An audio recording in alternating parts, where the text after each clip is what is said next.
He's just a warehouse worker. My wife's dad told his business partners. My wife's sister smirked. So embarrassing.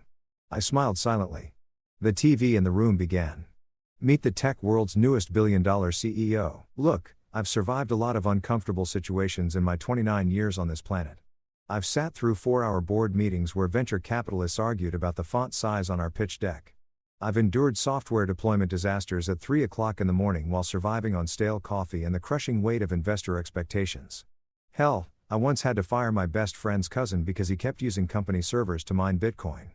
But nothing, and I mean absolutely nothing, could have prepared me for the psychological warfare disguised as a friendly dinner invitation from my father-in-law, Harold Lansing. The phone call came on a Tuesday afternoon while I was debugging a critical algorithm that would save our clients approximately $12 million annually in operational costs. You know, just casual Tuesday stuff.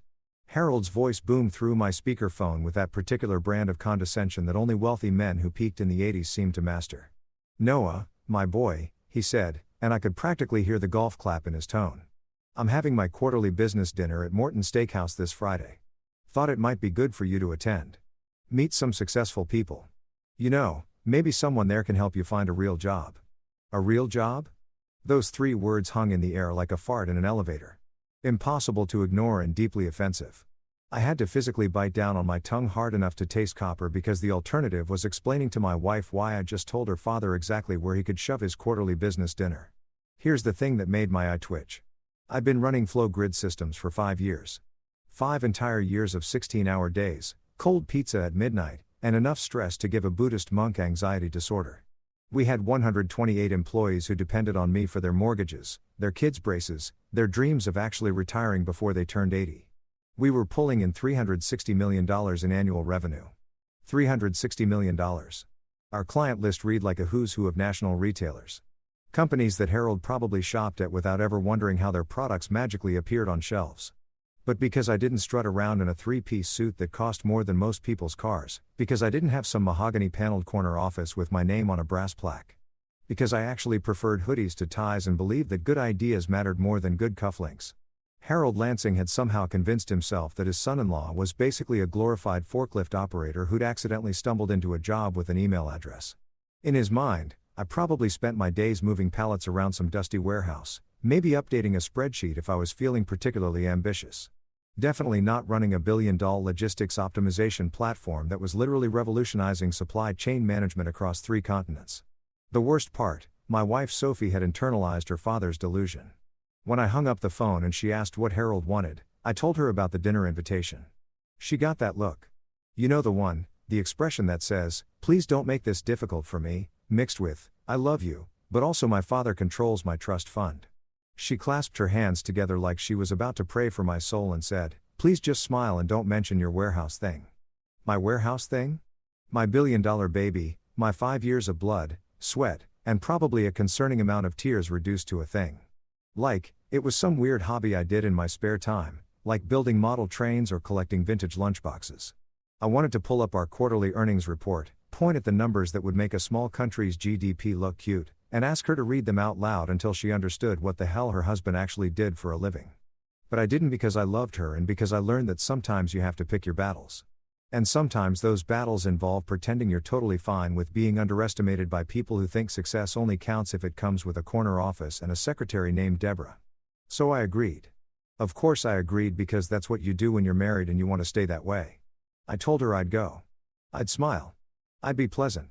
And I'd try my absolute hardest not to embarrass her in front of her father's circle jerk of self-important businessman who probably still thought the internet was just a fad.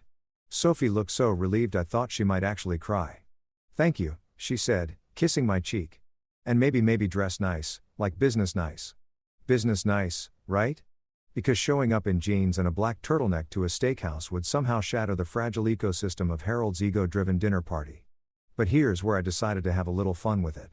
If they were going to treat me like some clueless warehouse worker anyway, why should I dress up like I was trying to impress them?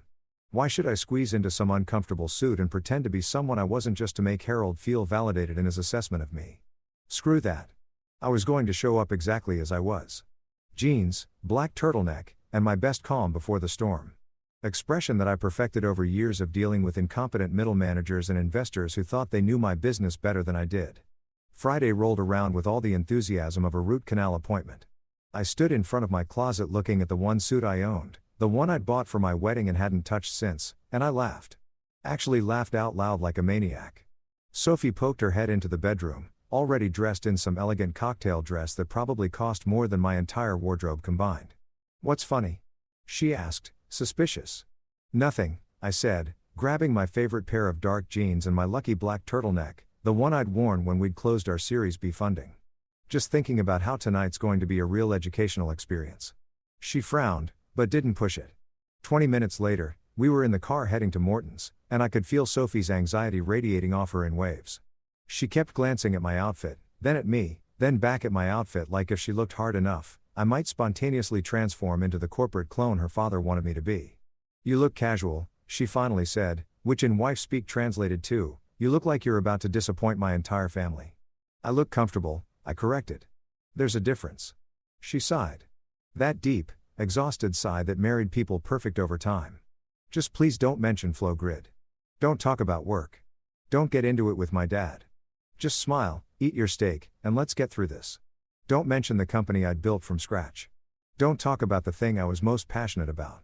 Just sit there like a good little son-in-law and let Harold and his buddies pat each other on the back for being so very successful while I nodded along like an extra in the background of their personal business theater. Sure, absolutely. What could possibly go wrong?" As we pulled into the parking lot of Morton's, I saw Harold standing outside in his power suit, checking his Rolex like time itself owed him money. He spotted our car and his face did this micro-expression thing. A flash of disappointment so quick you'd miss it if you weren't looking for it. But I was looking for it. I was always looking for it. This was going to be one hell of a dinner. The moment I stepped out of the car, Harold's eyes locked onto my outfit with the kind of horror usually reserved for natural disasters or finding out your accountant has been creative with your taxes. He looked at my jeans, then at my turtleneck, then back at my jeans. Like maybe if he blinked hard enough I'd transform into someone wearing a proper suit with a tie that cost more than a mortgage payment. His face went through this fascinating journey of emotions, confusion, disappointment, resignation, and finally landing on barely concealed disgust. It was like watching someone discover their lottery ticket was one number off, except the lottery ticket was me and the winning number was apparently dressing like you give a damn. "That's what you're wearing, Noah?"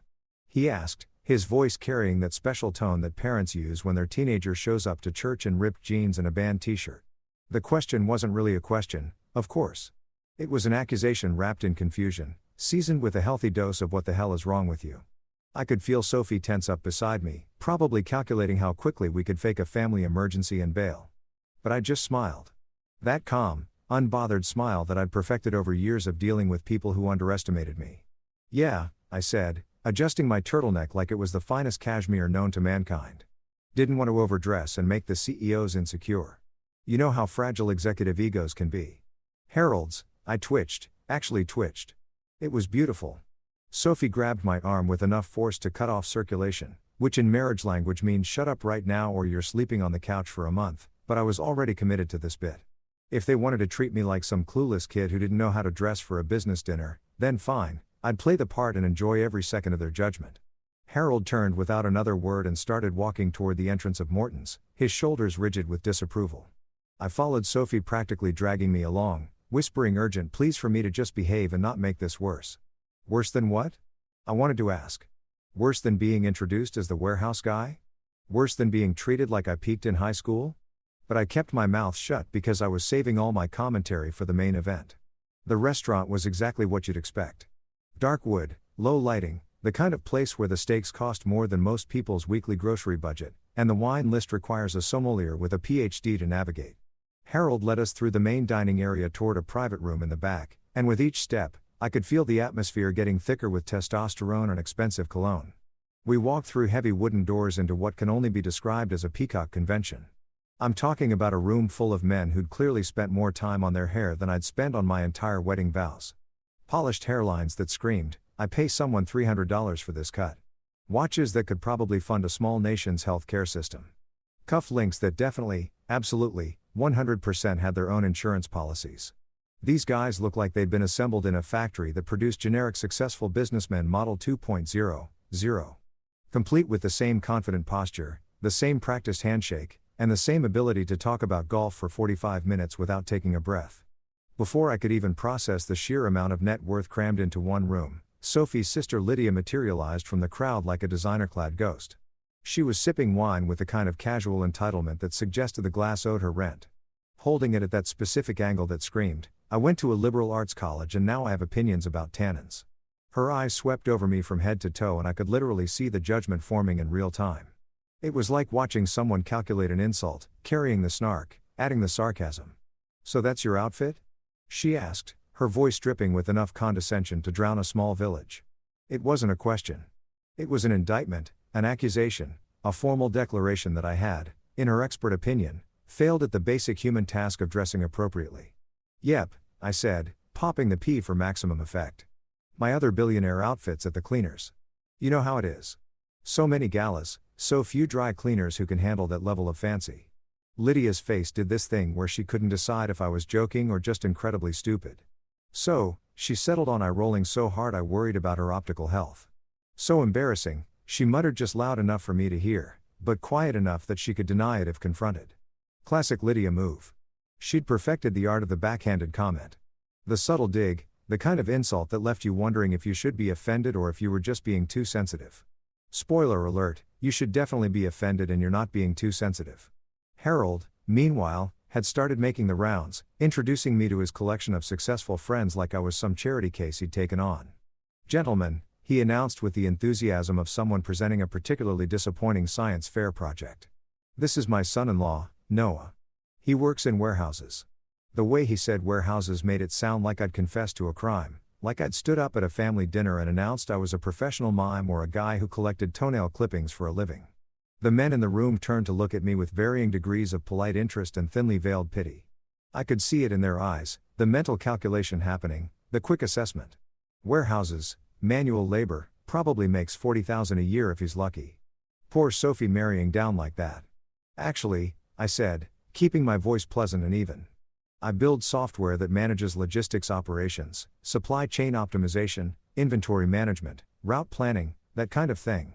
Harold waved his hand dismissively, like I just tried to explain quantum physics to a toddler.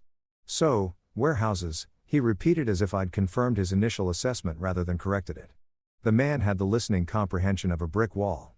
"Exactly," I said. Because what else was there to say? I could have pulled out my phone and shown them our company website, our client testimonials, the Wall Street Journal article that called us the future of logistics management, but what would be the point?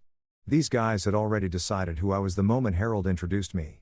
I was the warehouse guy, the son-in-law who'd failed to live up to the Lansing family standards. The disappointing narrative they needed to feel better about their own children's accomplishments. One of Harold's buddies, a guy with silver hair and a tie that probably cost more than my car payment, clapped me on the shoulder with that condescending familiarity that successful men use when they want to seem down to earth. "Honest work," he said, nodding sagely like he'd just imparted some deep wisdom. "Someone's got to keep the economy moving, right? Can't all be CEOs." The irony was so thick I could have cut it with one of Morton's overpriced steak knives, but I just smiled and nodded. "Right," I agreed. "Can't all be CEOs." I caught Sophie's eye across the room, and she looked like she was on the verge of a panic attack, probably imagining all the ways this dinner could go catastrophically wrong. Little did she know, we hadn't even gotten to the good part yet. Harold gestured toward the massive dining table that dominated the private room. It was set with enough silverware to confuse an etiquette expert and wine glasses that looked like they'd shatter if you breathed on them wrong. "Let's sit," he announced. "We have much to discuss. Business, opportunities, the market, of course, business, because that's what successful men do. They gather in expensive steakhouses and discuss the market like it's some mystical entity that only they have the wisdom to understand." I took my seat at the table right between a guy who wouldn't stop talking about his Tesla and another guy who kept checking his phone like he was expecting a call from the president. Sophie sat across from me shooting me warning looks that clearly said, "Please, for the love of God, just get through this dinner without starting a war." But here's the thing about being underestimated, it gives you options. I could sit here quietly, let them talk about their golf handicaps and their stock portfolios, nod along like a good little warehouse worker who was grateful to be in the presence of such successful men. Or I could wait, just wait for the perfect moment because I knew something they didn't know, something that was going to make this the most entertaining dinner Harold Lansing had ever hosted. And as I picked up my menu, pretending to care about the difference between a 12 ounces filet and a 16 ounces ribeye, I couldn't help but smile. This was going to be fun.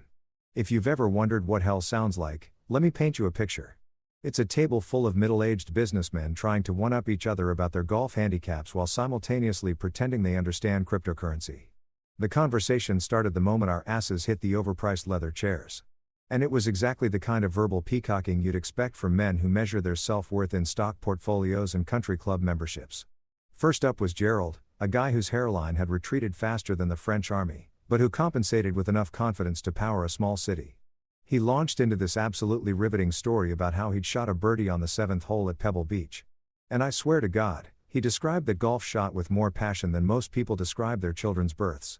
The wind was coming in from the northwest, Gerald said, moving his hands like he was conducting an orchestra of invisible golf clubs. And I just knew that if I could get the right arc on my swing, I could clear the bunker and land within 10 feet of the pin. Everyone around the table nodded like he'd just explained the cure for cancer instead of describing hitting a tiny ball with a stick. Harold was eating it up, chuckling and asking follow-up questions about club selection like it mattered, like Gerald's choice between a 7-iron and an 8-iron was going to change the trajectory of world events. I sat there trying to figure out if this was real life or some elaborate prank show where I was the unwitting star. Then Richard, oh God, Richard, decided it was his turn to contribute to the conversation. And naturally, he steered it toward his Tesla, because of course he did. Every person who owns a Tesla has this uncontrollable urge to tell you about their Tesla within the first 5 minutes of meeting them. It's like a medical condition, you know. Richard said, leaning back in his chair with the smugness of someone who thinks driving an electric car makes them morally superior. My Model S basically drives itself. I was going 75 on the highway yesterday, completely hands-free. It's basically a spaceship. A spaceship. This man just compared his car to a vehicle designed for space travel because it had lane-keeping assistance. I wanted to ask him if his spaceship also came with cup holders and a disappointing resale value, but I bit my tongue. The conversation ping-ponged between these riveting topics, stocks, specifically which ones they were buying and selling like they were day trading geniuses instead of guys with financial advisors doing all the actual work. Someone brought up the market, which is code for, I'm going to pretend I understand complex economic systems by making vague statements that sound smart. One guy, I think his name was Preston or Prescott or something equally waspy, actually said with a straight face, the market's looking bullish, but you have to watch for corrections. Wow, what insight. What wisdom. Someone get this man a Nobel Prize in stating the obvious. I glanced at Sophie, who was doing her best impression of someone who found this conversation absolutely fascinating, nodding along and smiling at appropriate intervals like she'd been trained for this her entire life, which, let's be honest, she probably had been. Meanwhile, my phone was buzzing in my pocket like an angry hornet, and I knew exactly what it was. Mason, my CTO, and the guy who actually understood what our company did, was sending me updates about our deployment. We had 50 new distribution centers going live tonight. 50 facilities across 12 states, all integrating with our software simultaneously. This was the kind of operation that required precise coordination, real-time monitoring, and the kind of technical expertise that would make these guys' heads spin. But sure, let's talk about golf handicaps and self-driving cars instead. I pulled out my phone as discreetly as possible, trying to check the deployment status without drawing too much attention. The last update from Mason read Center 23 experiencing minor latency issues. Debugging now should be resolved in 15 minutes. Minor latency issues. Standard stuff. Nothing I needed to panic about, but definitely something I wanted to keep an eye on. That's when Harold's disapproving voice cut through my concentration like a knife through butter. Noah, can you not play Candy Crush at the table? The entire table went quiet. Everyone turned to look at me like I just pulled out a flask and started doing shots.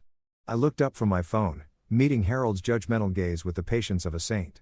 I'm working, I said simply because I was. I was literally managing a multi-million-dollar deployment while these guys discussed their golf swings. But Harold wasn't having it. He did this dismissive handwave thing like he was swatting away a fly or my entire career. Oh, right, he said with a chuckle that made my blood pressure spike. Managing forklifts from your phone. The table erupted in polite laughter, the kind that's designed to make you feel small without being overtly cruel. Lydia, because she apparently hadn't embarrassed me enough earlier, decided to pile on. She took a sip of her wine. Her third glass, not that I was counting, except I totally was, and smirked at me with the kind of malicious glee that only siblings and siblings-in-law can achieve. He's really passionate about his little project, she said, emphasizing little project, like she was talking about a child's lemonade stand or a hobby involving model trains. Sophie, sitting across from me looking like she wanted the earth to open up and swallow her whole, actually chuckled. She chuckled. My own wife, the woman who promised to love and support me in sickness and in health, just laughed along with her sister's condescending comment about my little project. Little project. That little project had hit a valuation of $1.2 billion that very morning. I'd gotten the email from our lead investor at Sequoia Capital at 6 a.m. and I'd been riding that high all day. $1.2 billion. With AB, our quarterly revenue was on track to hit $400 million. We had contracts with 3 of the top 5 national retailers in America. Fortune 500 companies were literally lining up to integrate our software into their operations. We'd been featured in TechCrunch, Bloomberg, The Wall Street Journal, and Forbes. We had job applications coming in from people with PhDs from MIT and Stanford, brilliant minds who wanted to work for my little project. But sure, let's reduce it to a cute hobby that I did in my spare time between managing imaginary forklifts. I put my phone face down on the table and smiled. That same calm smile I'd been wearing all night. Yeah, I said. My little project. It's pretty consuming. Richard, still riding high from his Tesla speech, decided to offer me some sage advice. You know, Noah, there's nothing wrong with warehouse work. It's honest labor. But have you ever thought about moving into management? Getting an MBA? Maybe Harold could probably get you into Columbia. The condescension was so thick I could have spread it on toast. Here was a guy who'd probably inherited his father's company, giving me career advice like I was some lost puppy who needed guidance. An MBA? Sure. Because what my billion-dollar company really needed was for me to take 2 years off and learn about synergy and paradigm shifts from professors who'd never built anything in their lives. I appreciate the suggestion, I said. And I meant it in the same way you appreciate someone telling you your fly is down. Technically helpful information delivered in the most embarrassing way possible. But I'm pretty happy with where I am. Harold jumped in because of course he did. Noah's content with his situation. He explained to the table like I wasn't sitting right there.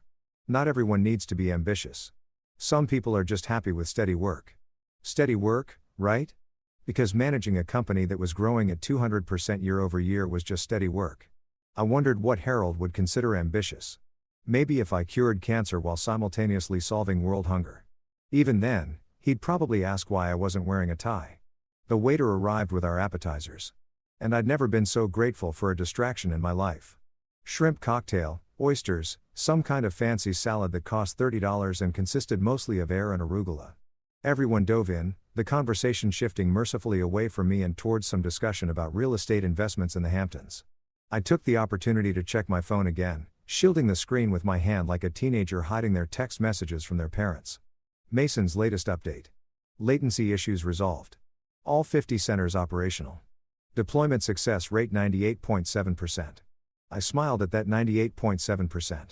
In the tech world, that was basically a perfect score. But I couldn't celebrate, couldn't share this victory with anyone at this table because they wouldn't understand. They wouldn't get why I was grinning at my phone, why this mattered, why managing a successful deployment of this scale was a bigger achievement than any golf shot or stock trade they discussed all night. So, I just sat there eating my overpriced shrimp cocktail, listening to Gerald describe his vacation home in Martha's Vineyard with the same enthusiasm most people reserve for their firstborn children. And I waited because I knew something was coming. I could feel it in my bones. That perfect storm of karma and coincidence that was about to make this the most memorable dinner Harold Lansing had ever hosted. And when it hit, oh man, it was going to be spectacular. The main courses arrived with all the ceremony of a royal coronation, massive steaks that probably required their own zip code, lobster tails the size of small dogs, and side dishes that cost more than most people's monthly utility bills. The waiters moved around our table like they were performing surgery, placing each plate with the kind of precision usually reserved for defusing bombs. Everyone made the appropriate appreciative noises. Because apparently when you pay $75 for a piece of meat, you're obligated to act like you've just witnessed a miracle. Gerald actually moaned when he cut into his ribeye, which was both unsettling and exactly the kind of performance I'd come to expect from this crowd. I was halfway through my filet mignon, which for the record was pretty damn good, even if it did cost more than my first car when Robert Crane decided to take an interest in me. Robert was different from the other guys at the table.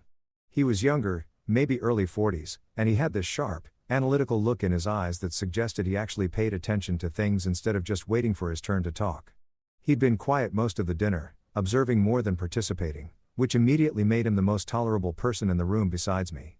He set down his fork, wiped his mouth with his napkin like he was preparing for something important, and turned to me with genuine curiosity.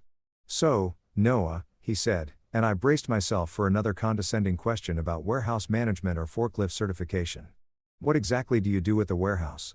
His tone was polite, professionally interested, the kind of question you ask at networking events when you're trying to figure out if someone is worth talking to or if you should excuse yourself to grab another drink. Before I could even open my mouth to answer, before I could explain what I actually did for a living, Harold swooped in like a vulture spotting roadkill. He helps move boxes, Harold announced to the table. And I swear he said it with the same tone you'd use to say he picks up trash on the highway. Or, he's still trying to figure out what he wants to be when he grows up.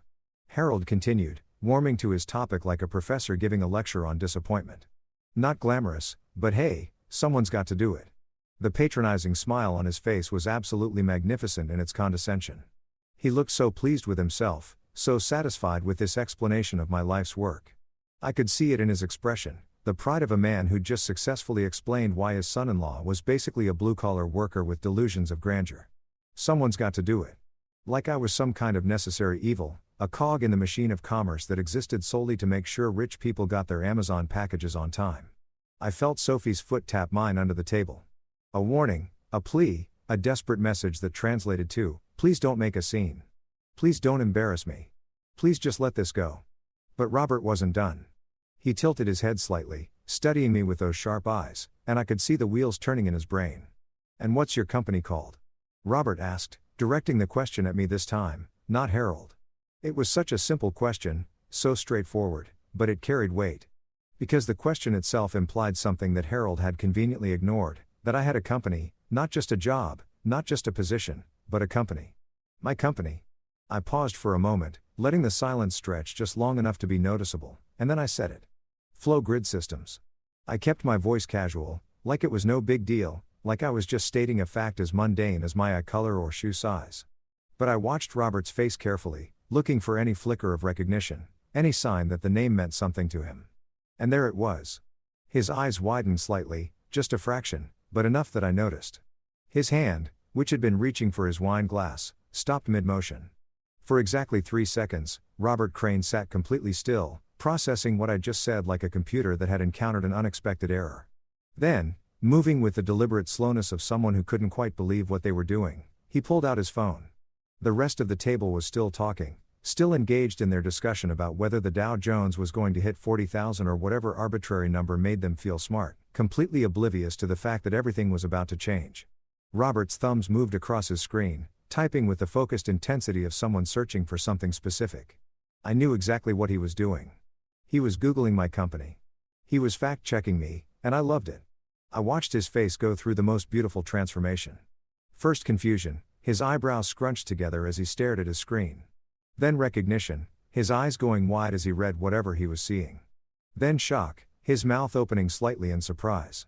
And finally disbelief as he looked up from his phone to stare at me like I just told him I was actually a prince from a small European country who'd been living undercover as a commoner.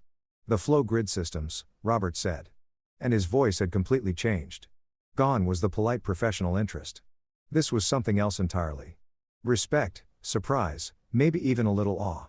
The logistics optimization platform, Harold, who'd been in the middle of explaining to Preston why the Fed's interest rate policy was flawed, stopped mid-sentence. What's that? He asked, looking between Robert and me with confusion. Robert ignored him, his attention laser-focused on me now. Your company just signed with Titan Distribution, right? He was still staring at his phone, scrolling through what I assumed was our press release or maybe our Wikipedia page or one of the dozen articles that had been written about us in the past 6 months. My firm was in that acquisition deal. He looked up at me, really looked at me, seeing me for the first time all night. You're the CEO? The question hung in the air like a grenade with the pin pulled. I could feel the attention of the entire table shifting toward our conversation. Could sense the other men tuning out their own discussions to listen to this one. I nodded, keeping my expression neutral like we were discussing the weather or the quality of the bread basket. Founder and CEO, I confirmed. But don't worry, I still move boxes sometimes. Virtually, I added that last part with a smile, a tiny little jab at Harold's earlier explanation of my job responsibilities. Robert let out a laugh. Not the polite, performative chuckle that had been floating around the table all night, but a genuine surprised bark of laughter that made several other people jump slightly.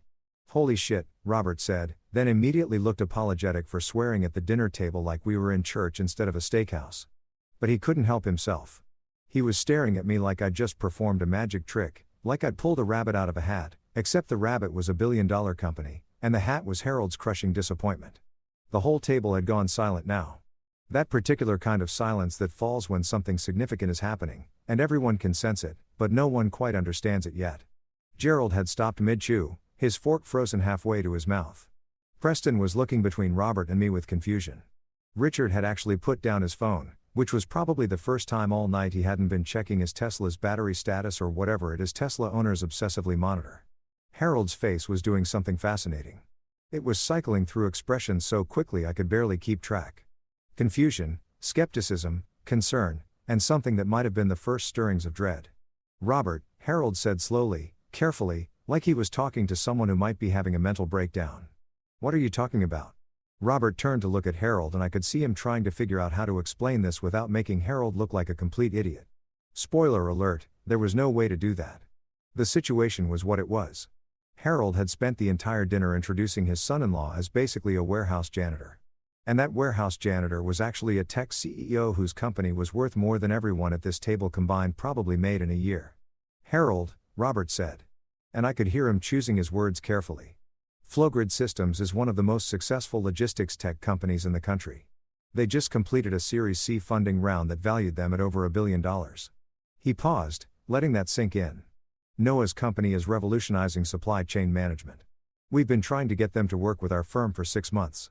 The silence that followed was so complete, so absolute that I could hear the kitchen staff clattering dishes 2 rooms away.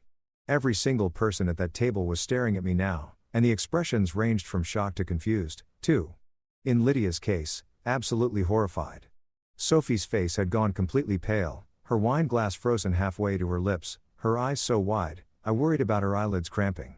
Harold opened his mouth, closed it, opened it again like a fish gasping for air.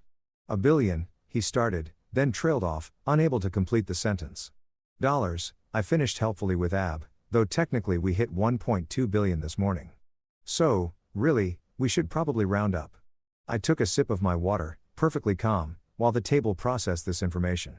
Lydia looked like she was going to be sick, actually physically ill. Her face had gone from its usual confident smugness to something resembling existential crisis. I could practically see her rewinding every condescending comment she'd made tonight.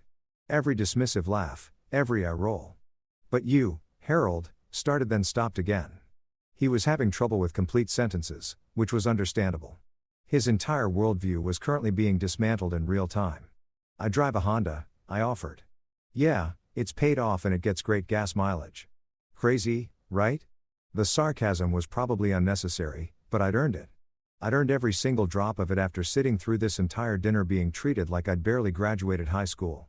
Robert was grinning now, full-on grinning like he'd just watched the best plot twist in a movie.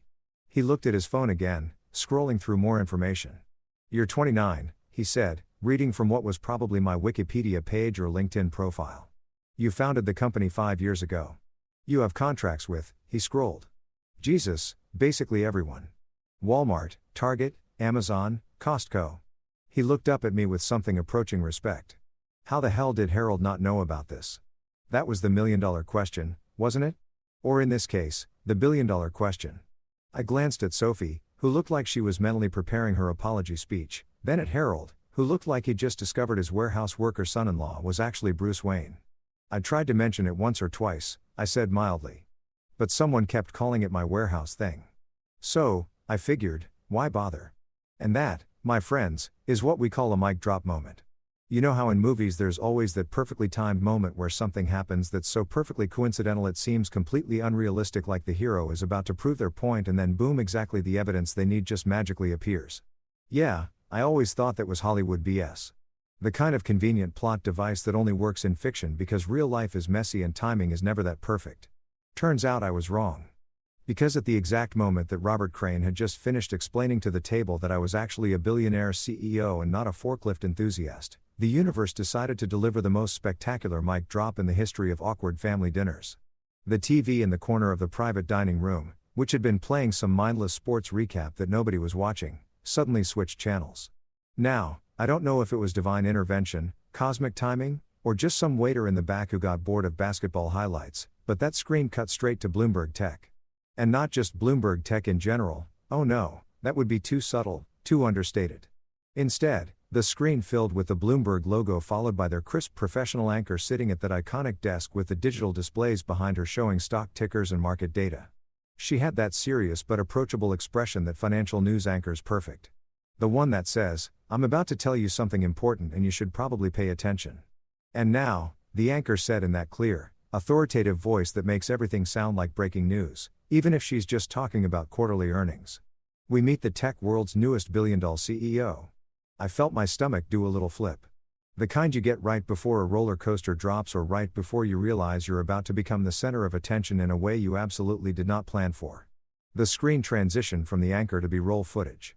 And there I was, me, Noah Lansing, on Bloomberg television standing in front of FlowGrid's main operations hub with its massive digital displays showing real-time logistics data from distribution centers across North America. I was wearing, and this detail feels important, a black turtleneck and jeans. The same outfit I was currently wearing, the same outfit that Harold had looked at 2 hours ago with the kind of disappointment usually reserved for failed solids. The camera had caught me mid-explanation, gesturing toward one of the screens while our head of operations stood next to me, nodding along. I remembered that interview. It had been 3 weeks ago, right after we'd announced our Series C funding. Bloomberg had wanted to do a feature on the new generation of tech founders, and somehow I'd made the cut. At the time, I'd been worried I'd said something stupid or that my hair looked weird. Now, watching it play in front of my father-in-law and his collection of judgmental business friends, I was just grateful I'd sounded relatively coherent and professional. The anchor's voice continued over the footage. At just 29 years old, Noah Lansing, founder of FlowGrid Systems, has redefined warehouse logistics, achieving a valuation of $1.3 billion. $1.3 billion. They must have updated their numbers since this morning. Our stock must have kept climbing after I checked it last. The sound of Sophie's wine glass hitting the table was so sharp it could have shattered crystal. I turned to look at her, and her face was doing this thing I'd never seen before. A combination of shock, confusion, pride, horror, and what might have been the dawning realization that she'd married someone she didn't actually know. Her mouth was open, literally hanging open, frozen mid-sip, like someone had hit pause on her entire existence. The wine in her glass was sloshing dangerously close to the rim because her hand was shaking slightly. That's she started, but couldn't seem to finish the sentence. Her brain had apparently blue-screened. Harold was staring at the TV like it had personally betrayed him. He squinted at the screen, leaning forward slightly, like maybe if he looked hard enough, the image would change and it would turn out to be someone else. Some other Noah Lansing who just happened to look exactly like his disappointing warehouse worker son-in-law. "That looks like," he said slowly, his voice trailing off as his brain struggled to process what his eyes were seeing. The cognitive dissonance was almost beautiful to watch. On one hand, evidence, clear, undeniable evidence broadcast on one of the most respected financial news networks in the world. On the other hand, his entire belief system about his son-in-law being a mediocre underachiever. Something had to give. "Yeah," I said, keeping my voice as casual as possible, like we were discussing the weather or commenting on the quality of the bread rolls. "I get that a lot. People say I have one of those faces." The sarcasm was probably lost on Harold, whose brain was still trying to reconcile reality with his expectations, but Robert caught it and actually snorted into his wine glass. On screen, Bloomberg was still going because apparently the universe wasn't done twisting the knife. The anchor continued with my professional biography, rattling off achievements like she was reading a grocery list. Lansing founded FlowGrid 5 years ago after dropping out of Stanford's computer science program. The company now manages logistics operations for over 300 clients, including major retailers Walmart, Target, and Amazon. Stanford dropout. That was always fun to mention. Harold had given me so much grief about not finishing my degree.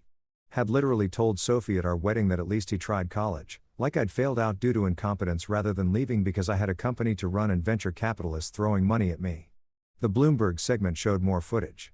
Our offices, which looked appropriately tech startup-ish with their open floor plans and standing desks, and that vintage Pac-Man machine we kept in the break room. There was a shot of our engineering team gathered around monitors looking focused and professional. Another shot of one of our client distribution centers, massive and efficiently organized with our software displayed prominently on screens throughout the facility. The company's proprietary algorithm, the anchor explained, and I could see some of the guys at the table actually leaning forward to listen, has reduced operational costs for clients by an average of 32% while improving delivery times by up to 40%. She said it like it was simple, like we just stumbled upon this solution accidentally. But I knew the reality. That algorithm had taken 18 months of development, thousands of hours of testing, and more failed iterations than I could count. We'd basically taught computers to think like the world's most efficient warehouse manager, except without the need for coffee breaks or bathroom stops.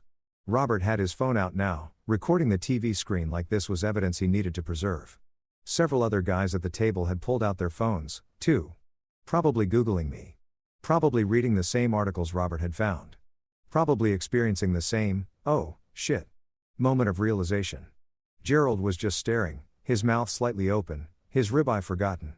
Preston had put down his fork and was watching the screen with the kind of attention usually reserved for Super Bowl commercials or your doctor delivering test results. Even Richard had stopped thinking about his Tesla long enough to focus on this revelation. The Bloomberg anchor transitioned to talking about our funding rounds. And this was where it got really good. Fluoride has raised over $90 million from top-tier venture capital firms including Sequoia Capital, Andre Horowitz, and Benchmark. She listed them like she was reading off an honor roll. And I could see the recognition in the eyes of the guys at the table. These weren't just random investors. These were the investors, the ones that every startup founder dreams about, the firms that had backed Google, Facebook, Uber, Airbnb, the ones with the Midas touch, and they'd bet on me on my warehouse thing. Recent reports, the anchor continued, and I braced myself because I knew what was coming next, indicate that FlowGrid is in talks for a potential acquisition by Microsoft with preliminary valuations exceeding $2 billion. Okay, so that part wasn't actually confirmed yet. We were in preliminary discussions, very preliminary, the kind of early stage conversations where everyone's just feeling each other out and nothing's certain. But Bloomberg had gotten wind of it somehow, probably from the same source that had leaked half the other tech acquisitions in the past year, and they'd run with it. $2 billion with AB again with the B. That letter was doing a lot of heavy lifting tonight. Harold made a sound that I can only describe as a strangled gasp, like someone had punched him in the stomach and he was trying not to show it. He turned to look at me, really look at me, and I could see him reassessing everything. Every conversation we'd ever had, every dismissive comment, every time he'd introduced me as the warehouse guy or suggested I needed to find a real job, all of it was being recontextualized in real time. And the expression on his face suggested the realization was not comfortable. Lydia, bless her judgmental heart, looked like she was going through the 7 stages of grief simultaneously. Her face had gone from smug to shocked to horrified to something that might have been respect, but looked more like she was trying not to throw up her expensive dinner. Sophie was still frozen, her wine glass still suspended in midair, her eyes moving between the TV screen and my face like she was watching a tennis match. I caught her eye and gave her a little shrug like, surprise honey, your husband isn't actually a failure. She looked like she wanted to say something, probably something along the lines of, why didn't you tell me? Or how did I not know this? But the words weren't coming. Her mouth opened and closed a few times, but no sound emerged. It was like watching a computer try to boot up after a major system crash. The Bloomberg segment wrapped up with one final shot of me standing in front of our logo, looking reasonably professional and psych, while the anchor delivered her closing line. At an age when most people are still paying off student loans, Noah Lansing has built an empire, one optimized warehouse at a time. The screen transitioned to a commercial for some investment firm, and the spell broke. Everyone at the table seemed to exhale at once, like they'd been holding their breath for the entire segment. The silence that followed was so thick you could have cut it with a knife. Nobody was eating. Nobody was drinking. Everyone was just sitting there processing, trying to figure out what the hell they were supposed to say. And me, I just picked up my fork and went back to my steak, which had gotten slightly cold during all the excitement, but was still pretty damn good. So, I sat into the silence, cutting another piece of meat with deliberate casualness. Anyone else want to tell me about their golf handicap? I was really enjoying those stories. Robert was the first one to break the silence, and God bless him for it, because the tension in that room was thick enough to require a machete. He let out this laugh, not the polite, restrained chuckle that business dinners require, but a full-throated, genuine belly laugh that echoed off the wood-paneled walls. He slapped the table hard enough to make the silverware jump and turned to Sophie with this absolutely gleeful expression. "You're joking, right?" he said, pointing between her and me like we were some elaborate prank. "You're married to the FlowGrid guy." The way he said it made it sound like I was some kind of celebrity, which I guess in the tech and logistics world, I kind of was. But hearing it out loud in front of my wife, who just spent the last 2 hours apologizing for my existence, was particularly satisfying. Sophie's mouth was still doing that fish out of water thing, opening and closing without producing actual words. Finally, she managed to stammer out, well, he never said it was that big." The defense was weak, and we both knew it. I tried to tell her about the company multiple times, but every time I brought up Flow Grid, she'd gotten this glazed look in her eyes, the same expression people get when you try to explain cryptocurrency or the plot of a Christopher Nolan movie. She'd pat my hand and say something like, "That's nice, honey," before changing the subject to something she actually cared about, like her book club or whether we should repaint the living room. And when her family asked what I did, she'd just say something with warehouses because that was easier than trying to understand or explain the actual complexity of supply chain optimization software. I leaned back in my chair, absolutely savoring this moment, and looked at Sophie with the kind of loving exasperation that only comes from being married to someone who doesn't listen. "Sweetheart," I said, keeping my voice gentle but loaded with just enough sarcasm to make my point. "You told me not to embarrass you tonight. Mission accomplished." The irony was beautiful. She'd been so worried about me embarrassing her by being too casual, too unprofessional, too much of a disappointment in front of her father's successful friends. And now here we were with her being embarrassed for completely different reasons. Mainly that she'd been married to a billionaire CEO for 2 years and somehow never bothered to figure that out. Harold's friend Peter, who'd been quiet most of the night, probably because he was the only one smart enough to realize he didn't know everything, was furiously scrolling through his phone. His eyes were scanning the screen with the intensity of someone cramming for a final exam. "Bloomberg says, you raised $50 million from Sequoia," he said, looking up at me with something approaching awe. Sequoia Capital. Just saying that name in tech circles is like dropping the mic. They'd backed Apple, Google, YouTube, Instagram, basically every company that had ever mattered. And they'd backed us. They'd taken one look at our pitch deck, our metrics, our vision, and they'd written a check so big it had made my hands shake when I deposited it. "Yep," I confirmed, taking a sip of water like we were discussing the weather. They insisted on paying for dinner after the deal closed. But I told them I had steak plans. It was a joke, obviously, but the table didn't know how to react. Was I being serious? Was I actually that casual about turning down dinner with one of the most prestigious VC firms in the world? The answer was no. I'd absolutely had dinner with them. But the confused looks on their faces were worth the little white lie. Lydia, who'd been suspiciously quiet since the Bloomberg revelation, finally found her voice. She was still gripping her wine glass like it was a life preserver. And her face had this pinched quality that suggested she was doing complex mental math about every condescending comment she'd made in the past 2 hours. "You never mentioned any of this," she said. And there was accusation in her voice, like somehow this was my fault, like I'd deliberately hidden my success just to make her look bad, rather than the reality, which was that nobody had ever bothered to ask or listen. I set down my fork and looked at her directly, letting the moment breathe. Every time I did, someone called it my warehouse job. I replied, keeping my tone even and factual. It wasn't angry. It wasn't bitter. It was just true. And the truth, as they say, hurts like a son of a. I could see the realization hitting her.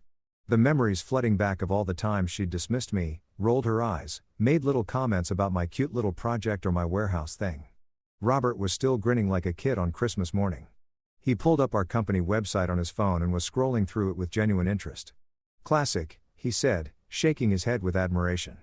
"This is absolutely classic. You've been sitting here all night letting Harold introduce you as a warehouse worker while you're actually..." He checked his phone again. Forbes 30 Under 30 Tech Crunch headline, Wall Street Journal front page. He looked at me with new respect. How did they not know? It was a fair question. How does someone's family not know they're successful? But the answer was simpler than people wanted to admit. Because they never asked. Because they'd made assumptions based on how I dressed and where I didn't work. And those assumptions were more comfortable than the truth. Gerald had finally recovered enough to speak, though he looked like someone had just explained to him that his golf trophy was actually plastic. "Wall Street Journal," he repeated weakly. "You were in the Wall Street Journal?" I nodded. "Front page of the business section. Actually, they did this whole piece on how we're disrupting traditional logistics models. It was pretty cool. My mom bought like 15 copies. That detail seemed to humanize me somehow. And I saw a few guys smile at that because at the end of the day, no matter how successful you are, your mom is still your mom and she's still going to brag about you to everyone at her book club." The table had completely transformed. Gone were the condescending smiles and the polite dismissals. Now everyone was looking at me like I was a different person entirely, which was hilarious because I was literally the same guy who'd walked in 2 hours ago. Same jeans, same turtleneck, same face. The only thing that had changed was their perception, and watching that shift in real time was more satisfying than any steak Morton's could serve. Harold looked like he'd aged 10 years and 10 minutes. His confident, dismissive demeanor had crumbled, replaced by something that looked uncomfortably like regret mixed with panic. And the night was still young. The universe, apparently deciding that one cosmic coincidence wasn't enough for the evening, delivered round 2 right on schedule. Harold's phone, one of those obnoxiously expensive smartphones that he was always bragging about having the latest model of, started buzzing on the table with that aggressive vibration that suggests someone really needs to talk to you right now. He glanced down at the screen and I watched his face do something fascinating. It went from confusion to recognition to what I can only describe as pure unfiltered panic. The kind of expression you get when you realize you've made a terrible mistake and the bill is about to come due. "It's Charles," Harold muttered more to himself than to anyone at the table, staring at his phone like it had just grown teeth. "Charles from Columbia Business School." He said it with the kind of reverence people usually reserve for religious figures or celebrities, and I knew exactly who he was talking about.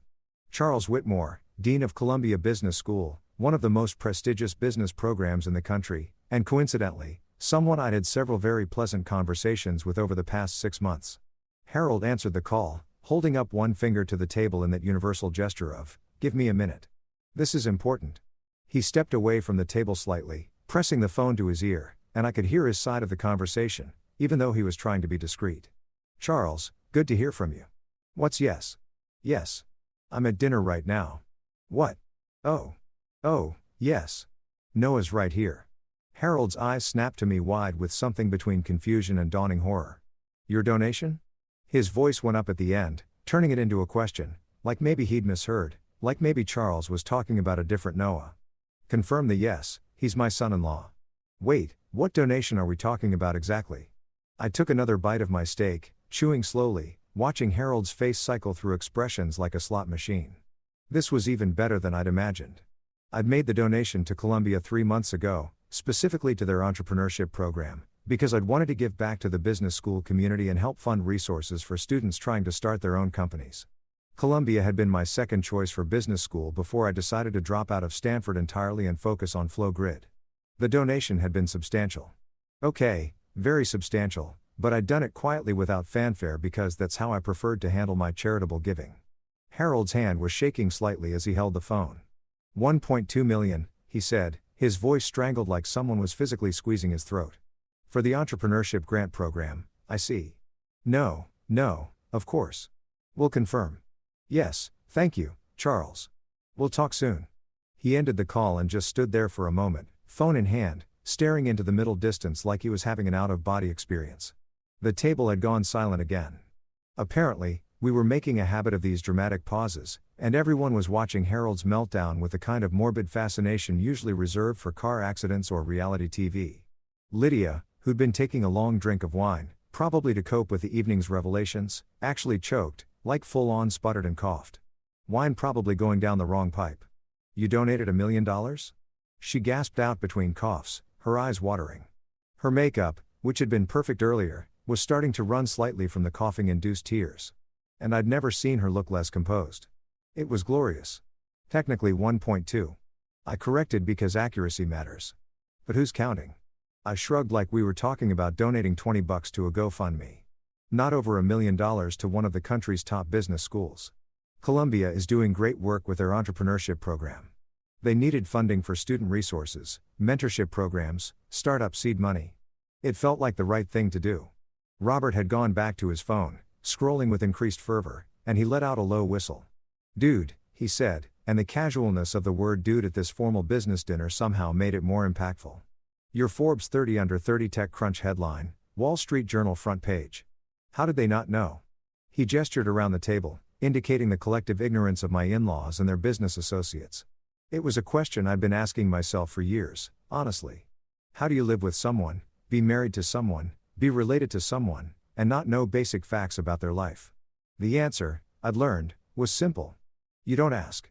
You make assumptions, and then you never bother to check if those assumptions are correct. Family group chats are complicated, I said with a half smile, which was the understatement of the century. Our family group chat was a wasteland of ignored messages and changed subjects. Anytime I tried to share news about Flow Grid, a new funding round, a major client, an industry award, the conversation would immediately pivot to something else. Sophie's mom would post a picture of her cat. Lydia would ask about restaurant recommendations. Harold would share some article about the stock market.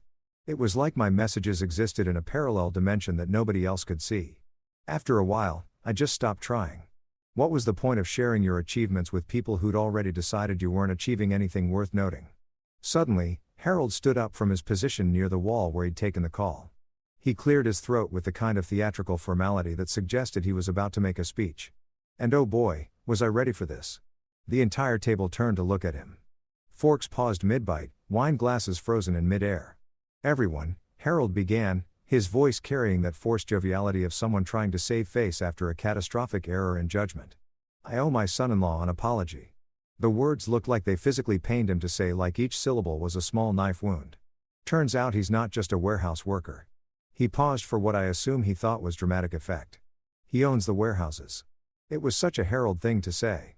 Even in his apology, he had to make it about ownership, about possession, about the metrics of success. He understood. I could have let it slide. Could have just nodded and accepted the apology gracefully. But where's the fun in that? Technically, the software that runs them, I corrected, keeping my tone light and educational, but close enough. It was a small correction, but an important one. I didn't own warehouses. That would make me a real estate mogul. I own the technology that made warehouses run efficiently, that saved companies millions of dollars, that revolutionized how products moved from manufacturers to consumers. The distinction mattered, at least to me. Preston, who'd been quiet for most of the dinner, but was apparently now feeling brave enough to speak up, leaned forward with his elbows on the table. So, the Bloomberg segment said, "You're in acquisition talks with Microsoft?" It was phrased as a question, but it was really a request for confirmation, for validation, for more details about something so massive it probably kept him up at night just thinking about it. I nodded slowly because yes, we were in talks with Microsoft, but those talks were preliminary and confidential and definitely not something I should be discussing at a dinner table with people I barely knew. But the cat was already out of the bag, scratching up the furniture and knocking over expensive vases. Early stages, I said, choosing my words carefully. They're interested in integrating our logistics platform with their Azure cloud services would be a good fit for both companies. I didn't mention the proposed acquisition price because even I had limits to my pettiness and also because those numbers weren't finalized and sharing them could potentially violate about 17 different NDAs I'd signed. But the implication was clear. Microsoft, one of the largest tech companies in the world, wanted to buy my little warehouse project. Richard, the Tesla guy who'd been mercifully quiet since the Bloomberg revelation, suddenly perked up. "Wait, so you're going to sell?" he asked, and there was genuine curiosity in his voice now, not the condescension from earlier. Thinking about it, I admitted, but it's complicated. Would depend on the terms, what happens to my team, whether we can maintain our company culture. It's not just about the money. The irony of me saying it's not just about the money to a table full of people who'd spent the entire dinner talking about nothing, but money wasn't lost on me. Gerald looked like he wanted to ask a question, but couldn't quite figure out how to phrase it without sounding stupid. Peter was still scrolling through his phone, probably reading every article ever written about Flow Grid, trying to catch up on 2 years of tech news he'd apparently missed. And Harold just stood there looking at me like he was seeing me for the first time. Really seeing me and realizing that maybe, just maybe, he'd completely misjudged his son-in-law. Sophie finally found her voice, though it came out smaller than usual. "Noah, why didn't you tell me it was this big?" It was a fair question, and I could hear the hurt underneath it. The confusion of someone realizing they'd been living with a stranger. I looked at her, my wife, the woman I loved, despite her occasional inability to listen. And I softened slightly. "I tried soft," I said gently. "But every time I brought it up, someone in your family called it my warehouse thing, and you changed the subject." After a while, I just stopped trying. The truth of that statement hung in the air, uncomfortable and undeniable. And I watched her process it. Watched her realize that maybe she bore some responsibility for not knowing about her own husband's life. Dinner wrapped up with all the awkwardness of a high school reunion where everyone's pretending they're more successful than they actually are, except in reverse. The guys who'd spent the entire evening peacocking about their golf games and stock portfolios were now trying to subtly ask me for business cards, investment opportunities, or just to pick my brain sometime, which is code for please give me free consulting. I handed out exactly 0 business cards because I'm not an idiot and I know what "let's grab coffee sometime" really means when it comes from people who ignored you for 2 hours straight. The meal ended with an uncomfortable amount of handshaking and backslapping, with everyone suddenly treating me like I was their long-lost best friend instead of the warehouse guy they'd been patronizing all evening. Sophie had gone quiet, which was concerning because my wife was many things, but quiet was rarely one of them. She sat in the passenger seat of our Honda Civic. Yes, the same Honda Civic that I'd driven to a billion-dollar business dinner, staring out the window like she was processing the meaning of life or trying to figure out how she'd married a stranger. I was about to start the car and escape this nightmare of a parking lot when I heard footsteps approaching. Heavy, deliberate footsteps that belonged to someone who decided they needed to have a talk. I already knew who it was before I looked up. Harold's face appeared at my window, slightly red from the wine and the embarrassment, and he made that universal hand-rolling gesture that means roll down your window. "We need to talk." I sighed, pressed the button to lower the window, and prepared myself for whatever version of reconciliation or damage control Harold was about to attempt. He stood there for a moment, looking at my car with the kind of expression usually reserved for observing a historical artifact in a museum. "You really drive a Honda?" he asked. And there was genuine confusion in his voice, like he just discovered I lived in a cardboard box or ate ramen for every meal. It wasn't judgment exactly, more like bewilderment that someone with my net worth would choose to drive a vehicle that cost less than his monthly country club dues. "Yeah," I confirmed, patting the dashboard affectionately. "It runs unlike your investments in crypto last year." Okay, so that was a low blow, but Harold had spent last Thanksgiving explaining to the entire family how he was getting in early on some cryptocurrency that was definitely going to be the next Bitcoin, and then proceeded to lose about $40,000 when it turned out to be a scam run by a guy in his mom's basement. I tried to warn him. I'd sent him articles. I'd explained the red flags. But Harold had that special kind of confidence that comes from being successful in one field and assuming it translates to every other field. So he'd ignored me. The crypto had crashed. Harold had never mentioned it again. And I'd filed that information away for future use. Future use being right now. Apparently Harold's face did this complicated thing where he clearly wanted to be offended but also knew he deserved that jab. He settled on a sort of resigned sigh. The sound of a man who'd lost the moral high ground and knew it. "Fair point," he admitted, which might have been the first time I'd ever heard him admit he was wrong about anything. "Look, Noah," he trailed off, searching for words, and I could see him struggling with the unfamiliar territory of eating humble pie. "Can I be honest with you?" I almost laughed at that as opposed to all the dishonesty so far, but I kept my face neutral and just nodded. "Sure, Harold. Honesty sounds great." He leaned against my car, my perfectly functional, paid-off Honda that had served me faithfully for 5 years, and looked up at the night sky like he was searching for divine guidance. "I thought you were a screw-up," he said bluntly. And wow, okay, we were really going for honesty here.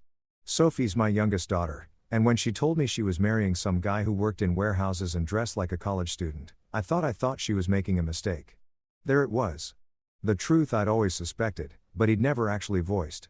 Harold Lansing thought his daughter had married down. Thought she'd settled for some blue-collar worker who'd never amount to anything, who'd drag her down from the Lansing family's carefully cultivated social status. "I spent the last 2 years trying to help you," Harold continued. And I could hear the genuine conviction in his voice, which almost made it worse. "The networking dinners, the job suggestions, the introductions to people who might hire you. I thought I was being a good father-in-law. I thought I was giving you opportunities you couldn't get on your own. The road to hell, they say, is paved with good intentions." And Harold had apparently been speedrunning that journey. He genuinely believed he was helping me, saving me from my mediocre existence, when in reality, he'd just been too arrogant to ask basic questions about what I actually did for a living. It would be funny if it wasn't so sad. "And instead," I said, finishing his thought, "you were being condescending to someone who didn't need your help." Harold nodded, looking more deflated than I'd ever seen him. "Yeah, pretty much." He ran a hand through his silver hair. The same hair he probably spent a fortune maintaining at some upscale salon. "I'm sorry, Noah. Really, I judged you without knowing anything about you, and I was wrong." It was a decent apology, all things considered. No excuses, no justifications, just an admission of wrongdoing. I could respect that, even if I was still annoyed about the 2 years of subtle insults and patronizing dinner conversations. "I appreciate the apology," I said, and I meant it. "But Harold, you could have just asked. At any point in the last 2 years, you could have asked me what I actually did instead of assuming." He winced at that, which was fair. "You're right. I should have. You dress so casually and you're so young and you never talk about work at family dinners because every time I tried someone changed the subject I pointed out and I dress casually because I work in tech. Have you seen what Mark Zuckerberg wears? Steve Jobs literally wore the same outfit every day. The turtleneck isn't a fashion choice. It's an industry standard." Harold actually smiled at that. A small genuine smile. "Fair enough. I suppose I'm old-fashioned. In my day, successful people wore suits. In your day, people also thought smoking was healthy and that the internet was a fad. I countered. Times change, Harold. He laughed at that. A rare laugh, and some of the tension dissipated. They certainly do. He paused, seeming to gather courage for something. Noah, I know I don't have any right to ask this after tonight, but could I visit your office sometime, see what you've built? The request surprised me. I'd expected more apologies, maybe some awkward questions about my net worth or investment strategy, but not genuine interest in my work. You want to visit Flowgrid?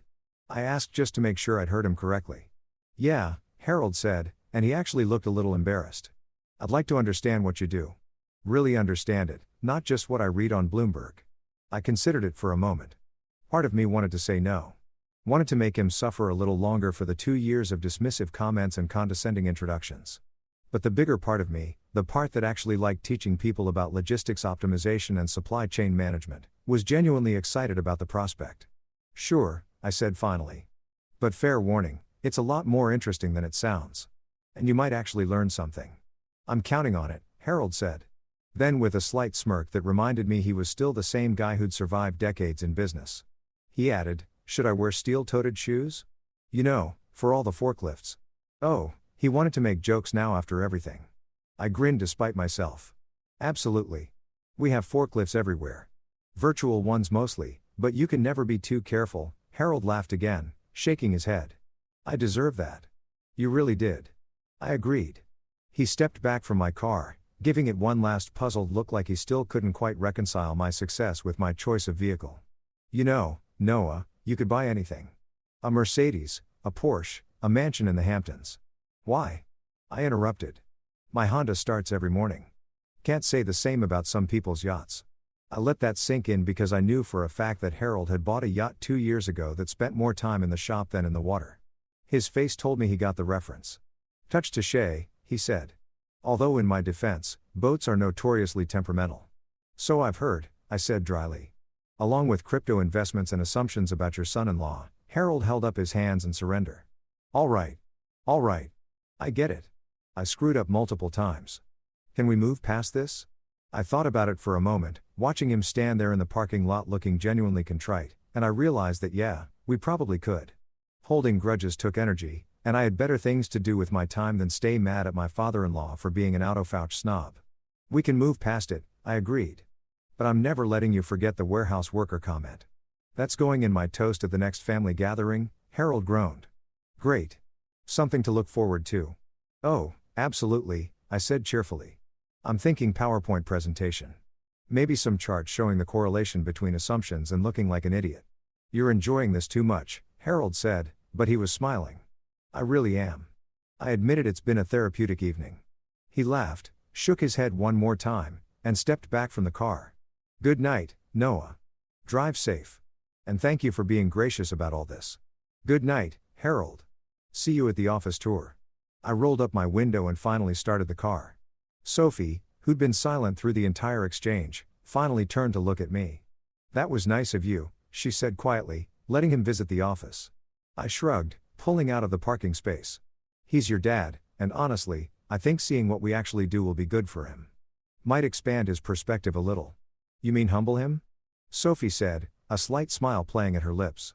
Potato, potato, I replied, and she actually laughed. It was the first real laugh I'd heard from her all evening, and it felt good. The drive home was quiet, but it was a different kind of quiet than before. Not tense, just contemplative. And as I drove my perfectly functional Honda through the streets, I couldn't help but smile. Tonight had been exhausting, awkward, and deeply satisfying in equal measure. But it wasn't over yet. The moment I pulled into our driveway, my phone exploded. And I don't mean that figuratively. I mean it literally started buzzing so aggressively, I thought it was having a seizure. Notifications were flooding in like a tsunami of digital chaos.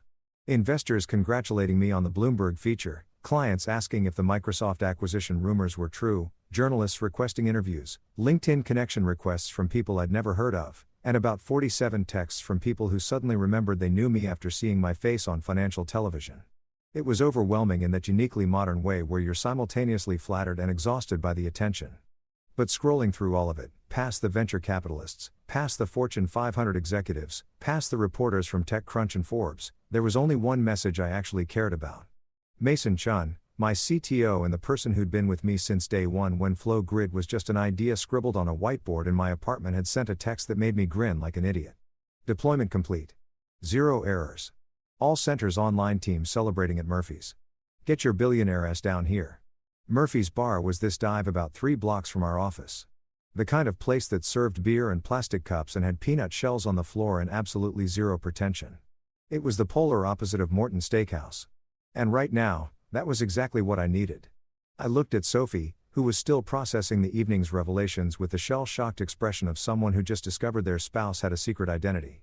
I need to go check on the team, I said, already knowing what her response would be. She blinked at me, confusion crossing her face. Now it's almost 10 o'clock. Yeah, we just completed a major deployment. 50 distribution centers went live tonight while I was eating overpriced steak and being insulted by your family. My team pulled it off perfectly and they're celebrating. I should be there. I could see her wanting to argue, wanting to tell me to stay home so we could talk about everything that had happened tonight, process our feelings, maybe have a lengthy discussion about communication in our marriage. But something in my expression must have told her this wasn't negotiable. Okay, she said softly. Don't stay out too late. No promises, I replied, already changing out of my dinner clothes and into my natural habitat. Jeans, a hoodie, and sneakers that had seen better days. 20 minutes later, I walked into Murphy's Bar and was immediately hit with the glorious chaos of tech people celebrating a successful launch. The place was packed with my team, engineers still wearing their Flow Grid hoodies, analysts gesturing wildly while explaining something technical. Our operations manager, Katie, doing a shot while the QA team cheered her on. This was my real family. These were the people who actually understood what I did, who knew the difference between an API and an algorithm, who'd worked alongside me through countless all-nighters and impossible deadlines. The moment I walked through the door, someone spotted me and yelled, "Noah's here." And suddenly, I was engulfed in a wave of high-fives, backslaps, and enthusiastic greetings that felt more genuine than anything I'd experienced at Harold's dinner.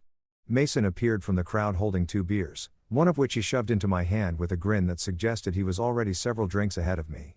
The man of the hour, he announced loudly, raising his beer in a toast. The warehouse worker who built a unicorn.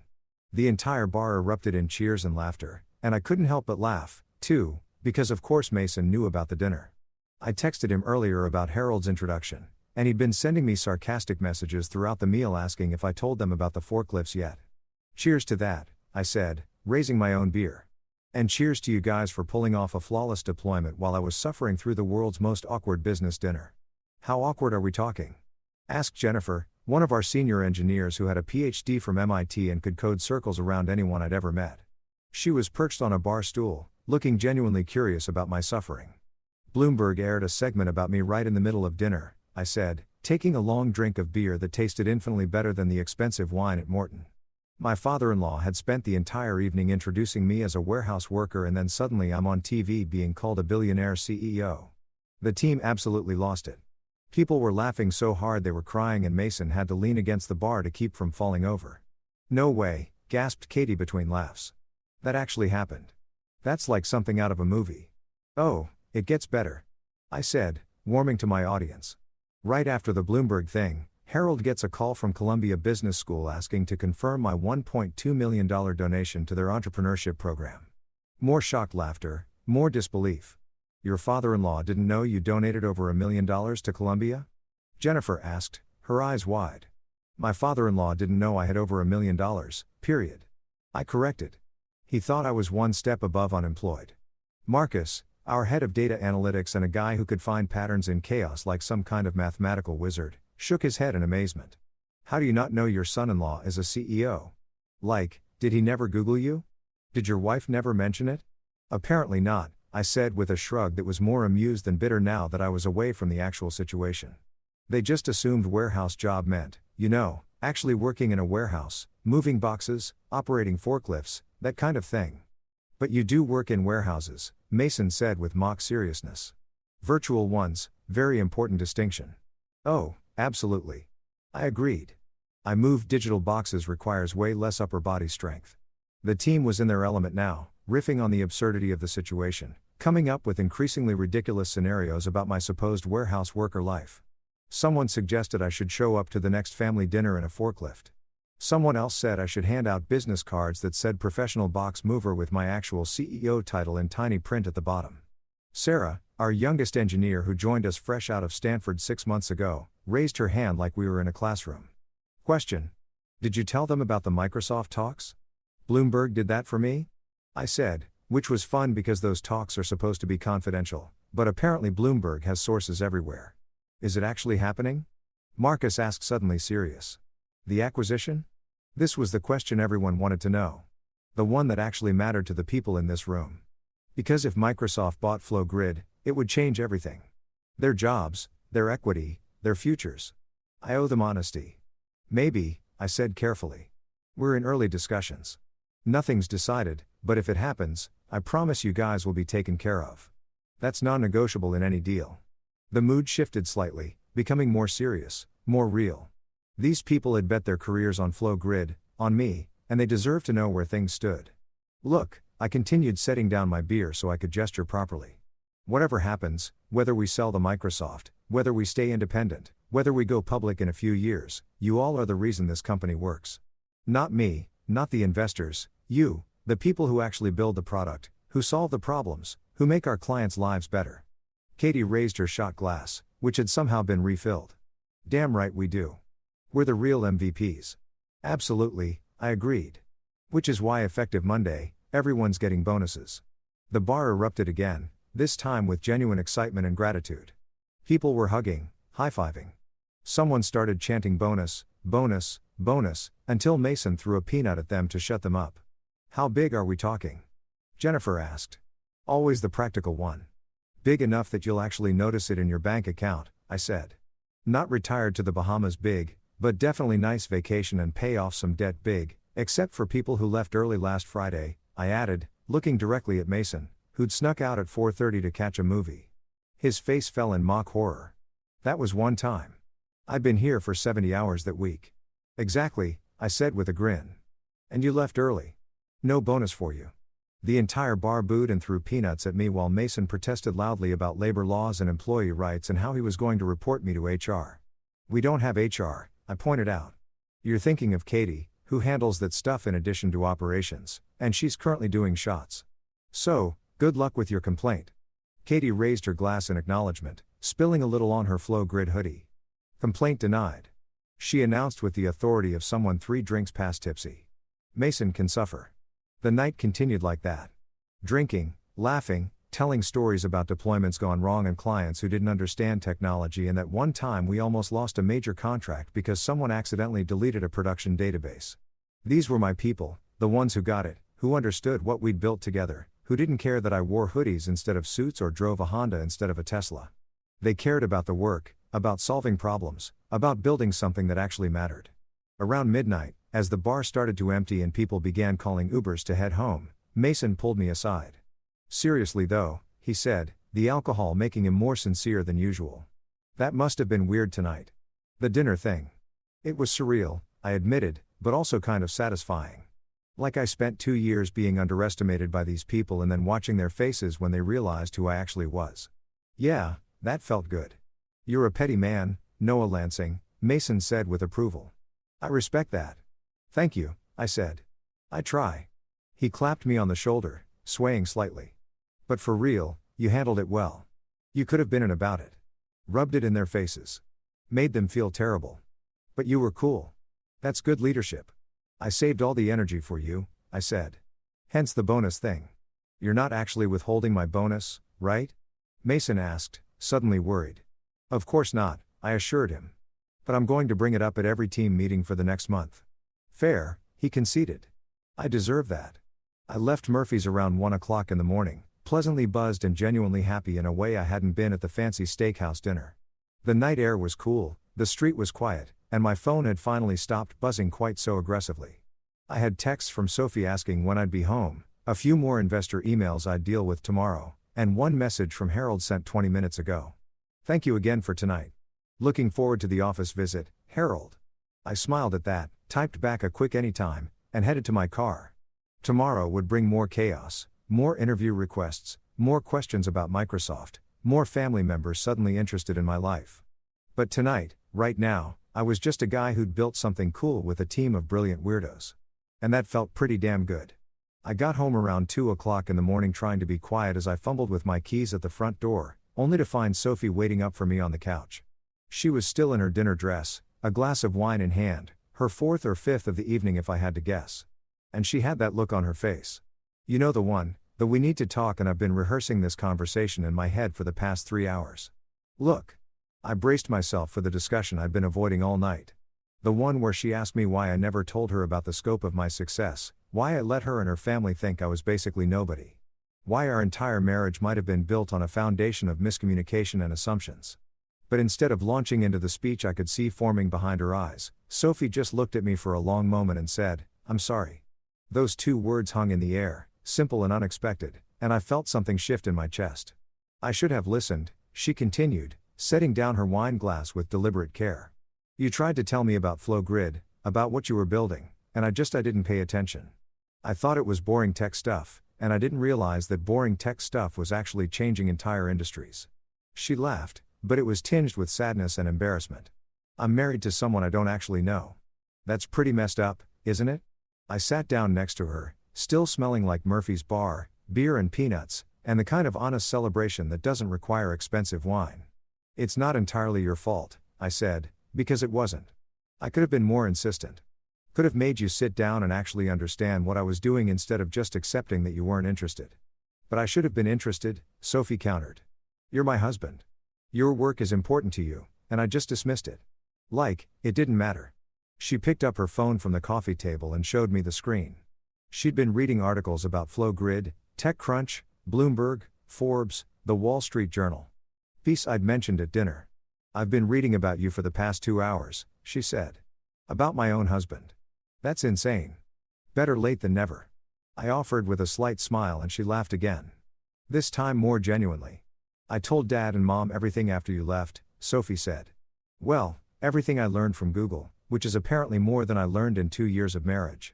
She paused, scrolling through her phone. Mom called Lydia crying. Happy crying. I think she kept saying, our son-in-law is on Bloomberg.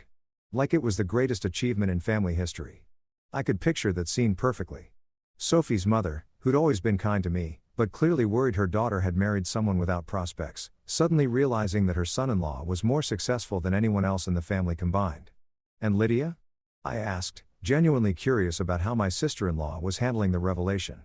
Lydia locked herself in her room and won't come out. Sophie said with a smirk. I think she's dying of embarrassment. She sent me a text that just said, I'm never showing my face at family dinner again. Dramatic, I commented, but fair. My phone buzzed again. It hadn't really stopped buzzing since I'd left Murphy's, and I glanced at the screen to see another text from Sophie, except she was sitting right next to me. I looked at her confused, and she gestured to my phone. Read it, she said. I opened the message. Dad told Mom. Everyone's shocked. They're proud. I'm sorry I didn't believe in you sooner. I looked up from my phone to see her watching me. Vulnerable in a way I hadn't seen in a long time. I mean it, she said softly. I'm really sorry, Noah. You deserved better than being treated like your work didn't matter. It's okay, I said, and I meant it. The anger and frustration I'd felt during dinner had mellowed into something more manageable, more forgiving. You just married your own case study and not judging books by their covers. She smiled at that, a real smile that reached her eyes. I guess I did. She leaned her head on my shoulder and we sat like that for a moment in comfortable silence, the kind that only comes after you've survived something weird and difficult together. So Sophie said eventually, are you actually going to sell to Microsoft? Maybe, I said. Honestly, it's complicated. On one hand, it's a lot of money and great resources for the team. On the other hand, I like being independent, making my own decisions, not having to answer to corporate overlords. Whatever you decide, Sophie said. I support you even if I don't fully understand the technical details. That's all I ask. I said, well, that and maybe occasionally listening when I talk about work. Deal. She agreed. But you have to explain it in terms I can understand. Use analogies. Compare it to shopping or reality TV or something I actually know about. I'll work on my metaphor game, I promised. My phone buzzed again. Jesus, didn't these people sleep? But this time, it was worth checking. Mason had sent a photo from Murphy's. The entire team crowded into the frame, drinks raised, grinning like idiots with the caption, the real MVPs, followed by about 15 emojis. I showed it to Sophie. That's my team, I said. The people who actually make Flow Grid work, they look happy, she observed. They are happy. I confirmed because they're building something that matters and they're doing it with people who get it. No pretense, no judgment, just good work and mutual respect. Is that a dig at my family? Sophie asked, but she was smiling. Maybe a little, I admitted. I leaned back into the couch, feeling the exhaustion of the day finally catching up with me. Tomorrow would bring a whole new set of challenges. Harold's office visit, more media requests, the continuing Microsoft negotiations, probably some awkward family phone calls. But right now, in this moment, I was exactly where I needed to be. You know what the best part of tonight was? I said to Sophie. Watching your dad's face when he realized, she guessed. That was pretty good, I acknowledged. But no, the best part was knowing I didn't need anyone's validation. Not Harold's, not his business friends, not even Bloomberg's. I built something real, something valuable, and I did it my way. In jeans and a turtleneck, Sophie added. In jeans and a turtleneck, I confirmed like a proper tech CEO. She laughed and stood up, pulling me toward the bedroom. Come on, warehouse worker. You need sleep. That's billionaire warehouse worker to you. I corrected and she threw a couch pillow at my head. As I drifted off to sleep that night, my phone finally silent on the nightstand, I couldn't help but smile at the thought of Harold's face the next time Bloomberg introduced me. Meet the tech world's newest billionaire, formerly known as just a warehouse worker.